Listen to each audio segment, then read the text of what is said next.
Ceftazidime is a medication that is used to treat many different types of bacterial infections.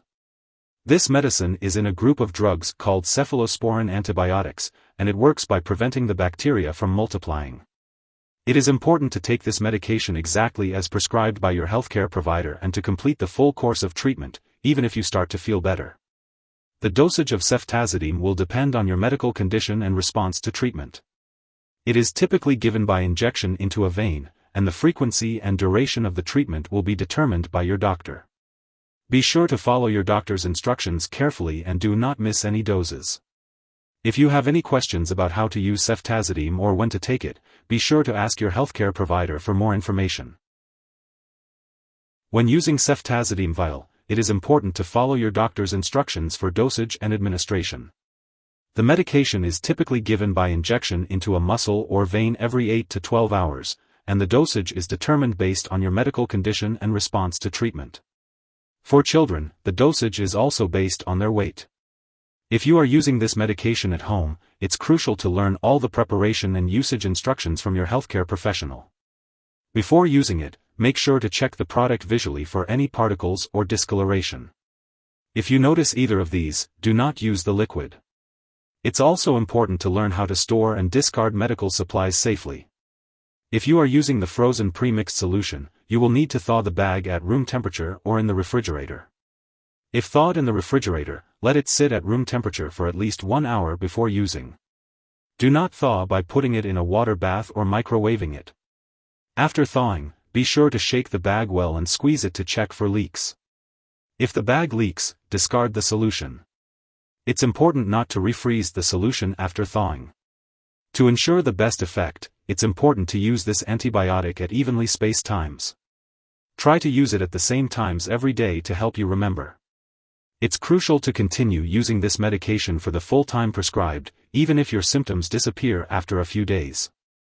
Stopping the medication too early may result in a return of the infection. If your condition lasts or gets worse, it's important to inform your doctor. If you experience swelling, redness, or pain at the injection site, it's important to notify your doctor or pharmacist. It's essential to remember that your doctor has prescribed this medication because they have determined that the benefits outweigh the potential side effects. However, some people may experience serious side effects such as easy bruising/bleeding, unusual tiredness, shaking, muscle spasms, uncontrollable movements, mental/mood changes, such as confusion, seizures, signs of kidney problems, such as change in the amount of urine, signs of liver problems, such as nausea/vomiting that doesn't stop, loss of appetite, stomach/abdominal pain, yellowing eyes/skin, dark urine.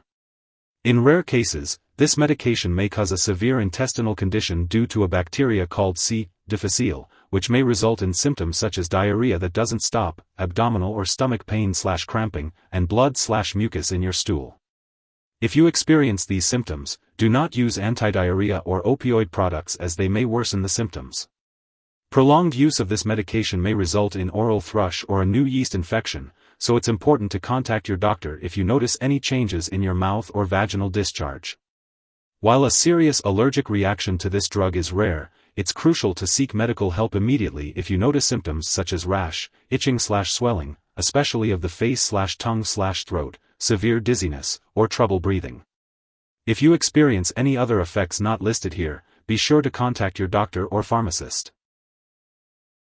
Before using ceftazidime vial, make sure to inform your doctor or pharmacist if you have any allergies to antibiotics, such as penicillins or other cephalosporins. This medication may contain inactive ingredients that could cause allergic reactions, so it's important to discuss this with your pharmacist. Also, be sure to inform your doctor or pharmacist about your medical history, especially if you have kidney disease or stomach/intestinal diseases like colitis. It's important to note that ceftazidime may affect the effectiveness of live bacterial vaccines, such as the typhoid vaccine. Before receiving any immunizations or vaccinations, be sure to inform your healthcare professional that you are using ceftazidime.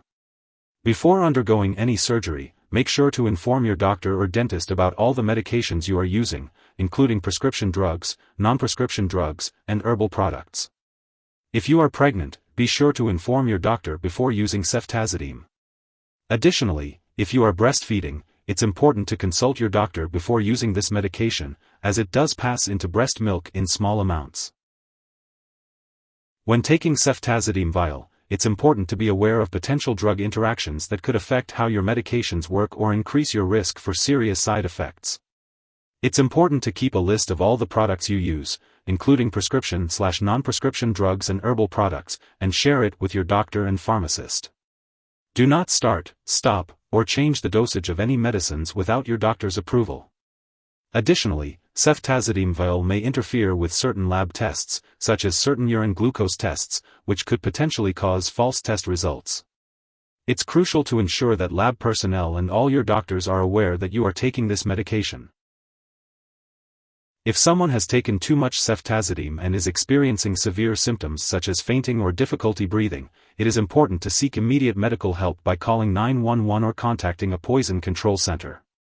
In the U.S., residents can call their local poison control center at 1-800-222-1222, while Canadian residents can call a provincial poison control center. Symptoms of an overdose may include seizures or coma. It is important to seek medical attention promptly if an overdose is suspected. It is important not to share ceftazidime vial with others. Your doctor may also need to conduct regular lab and medical tests, such as a complete blood count and kidney function tests, while you are taking this medication. Make sure to keep all of your medical and lab appointments to ensure that the medication is working effectively for you.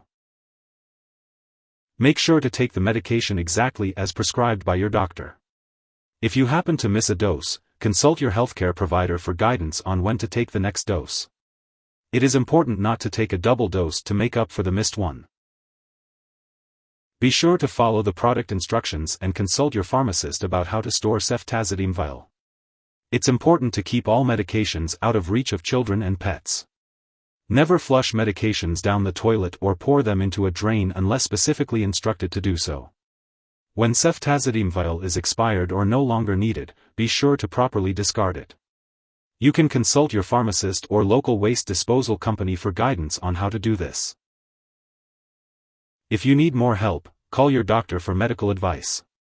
In the U.S., you call FDA, 1-800-FDA-1088. In Canada, you may call Health Canada, 1-866-234-2345. Wishing you good health. Thanks for watching.